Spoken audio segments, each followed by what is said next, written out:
Well, hello you lovely people. Hello ladies and gentlemen, welcome to another video from Overbite Gaming. I am the majestic Snare and this is my disembodied voice.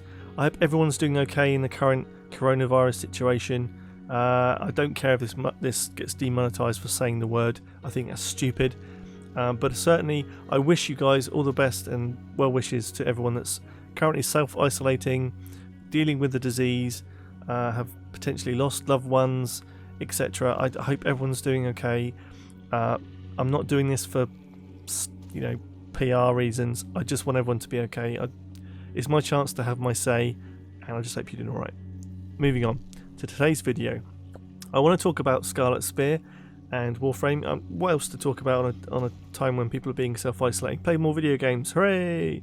But I want to talk about Scarlet Spear and the reception it's had, which has been quite negative, and also talking about how I found it, problems I've encountered, and my general feelings about the whole game mode. So this came out about a week ago, maybe less, and this particular game mode is seeing you get into your railjack and driving back Murexes, which are these BMW grill looking motherfuckers that are basically the invasion swarm of the sentients as they run towards Earth.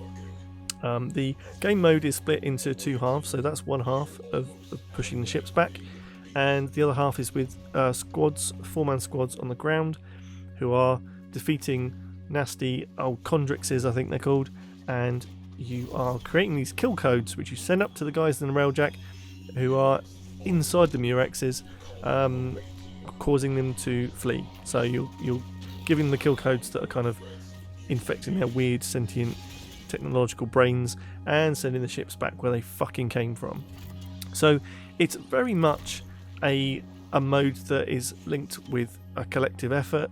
You enter an instance in the Scarlet Spear flotilla and you have to get rid of at least 100 of these ships, and if the time runs out in the instance, then no kind of extra rewards are given, and you don't succeed. If you have a number of different failure points during the actual modes, if you have an uplink which you're putting down in both upstairs and downstairs, which I love that way of talking about it. I just think it's so clean.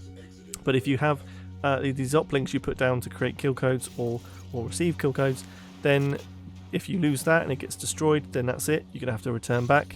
In a 4-man squad, you can obviously still have 3 others, etc, etc. There's methods to lose that there. On the railjack, you're carrying around a beacon, and if it's attached to your ship, it's vulnerable, so you can't just pick it up and have a fight. It's going to get destroyed with certain waves later. And you have these kind of you have people boarding your railjack all the fucking time as time goes on. You sometimes can't get out of being boarded and dealing with the objective. So that's when you kind of almost go, do you know what, we need to leave now, which I've done a few times. But the actual mission itself, it feels very one-dimensional, I have to say. And people, when this actually launched, the negative feedback was quite clear, that a lot of the main game mechanics were broken. People weren't getting the rewards they were supposed to, the credits they needed were due. The instances would just kind of freak out and stop working. There's a number of things, and they have been hot fixing this like buggery since. So there's an element that while this event is only open for a month, they have been working hard to fix those bugs. So if you're curious about it, I mean, it's not something you have to pay for, but if you're curious about the game mode, then it might be worth having it a little dip. Stick your toe in, see what you think, and you might be surprised, you might enjoy it. Personally, I think it's a little bit one-dimensional. The game modes is just a rinse and repeat on a very small scale. You have one particular objective and that just cycles up in difficulty, and it doesn't really change the grind you're expected to do and get the potential resources. It doesn't feel too onerous, but I think it's a little bit on the heavy side, considering the only real rewards that you're going to get from doing this is a little bit of lore, not from completing the mission, but as part of producing this game mode. But you've only got 2 weapons to really pick up, which are obviously mastery rank weapons because they're different and new, well, slightly adjusted.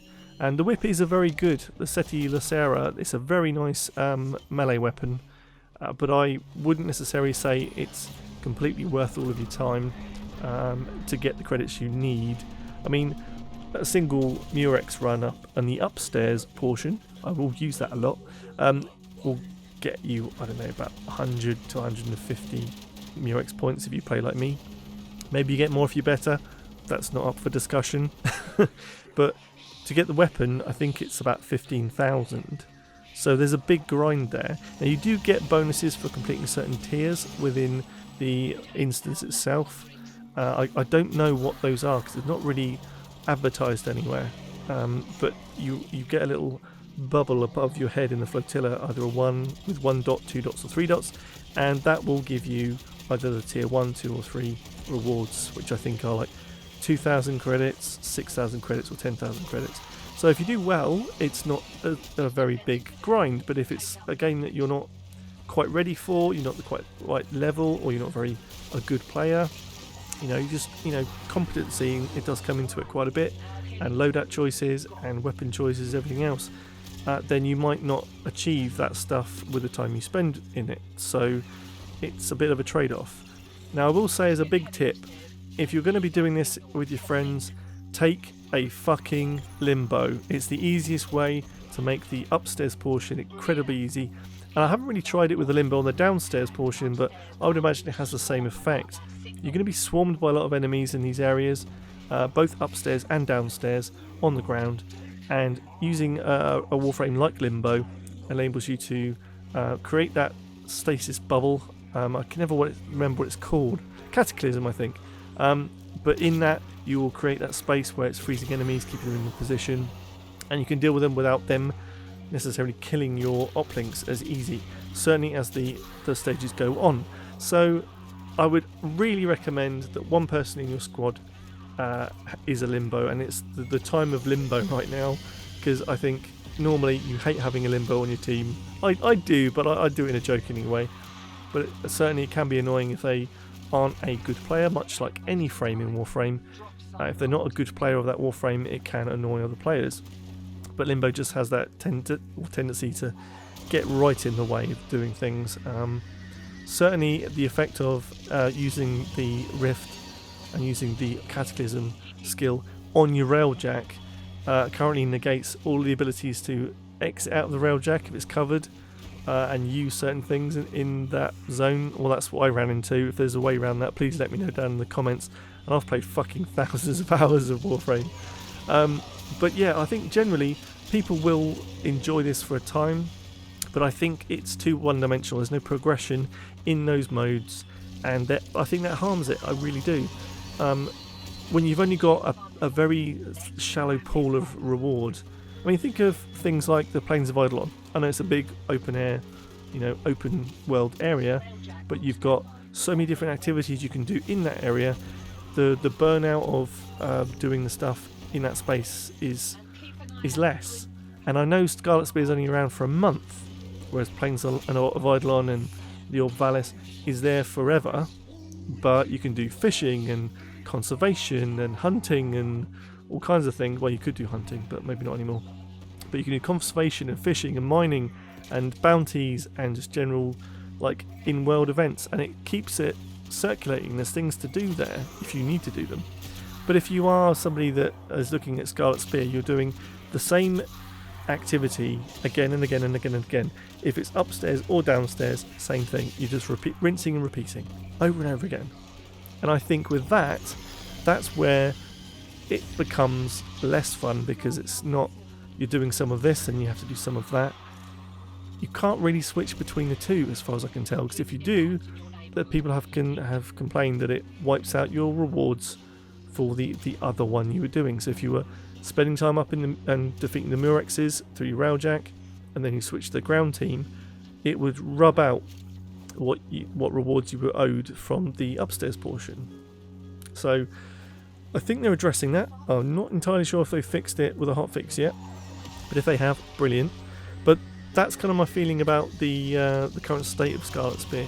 Now we are looking at getting another Corpus related event like this, looking at the origins of the corpus, I think, if I remember from dev streams, which does sound interesting, but I just hope it's got a little bit more meat on the bones to it. Otherwise it's going to come out, it's going to be buggy, it's going to be broken, people get turned off, and those veteran players, some of which I know only come back when there's something new, they're not going to keep coming back if it gets worse and worse or buggier and buggier.